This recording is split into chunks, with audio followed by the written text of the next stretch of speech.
অমলকান্তি আমার বন্ধু। স্কুলে আমরা একসঙ্গে পড়তাম।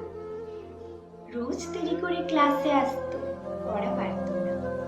শব্দরূপ জিজ্ঞেস করলে এমন অবাক হয়ে জানলার দিকে তাকিয়ে থাকতো যে দেখে ভারী কষ্ট হতো আমাদের। আমরা কেউ মাস্টার হতে চেয়েছিলাম, কেউ ডাক্তার, কেউ উকিল। অমলকান্তি সেসব কিছু হতে চায়নি। সে রোদ্দুর হতে চেয়েছিল। ক্ষান্ত বর্ষণ কাকডাকা বিকেলের সেই রাজুক রোদ্দুর, জাম আর জামরুলের পাতার মধ্যে যেন অল্প একটু হাসির মতো লেগে থাকে। আমরা কেউ মাস্টার হয়েছি, কেউ ডাক্তার, কেউ উকিল। অমলকান্তি রোদ্দুর হতে পারেনি।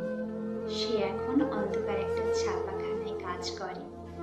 মাঝে মধ্যে আমার সঙ্গে দেখা করতে আসে, চা খায়, এটা ওটা গল্প করে, তারপর বলে উঠি তাহলে। আমি একটি দরজা পর্যন্ত এগিয়ে দিয়ে আসি।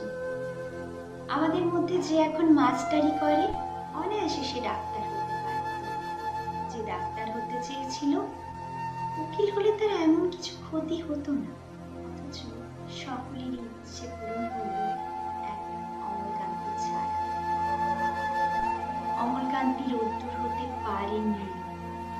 সেই অমলকান্তি রোদ্দুরের কথা ভাবতে ভাবতে ভাবতে ভাবতে যে একদিন রোদ্দুর হতে চেয়েছিল।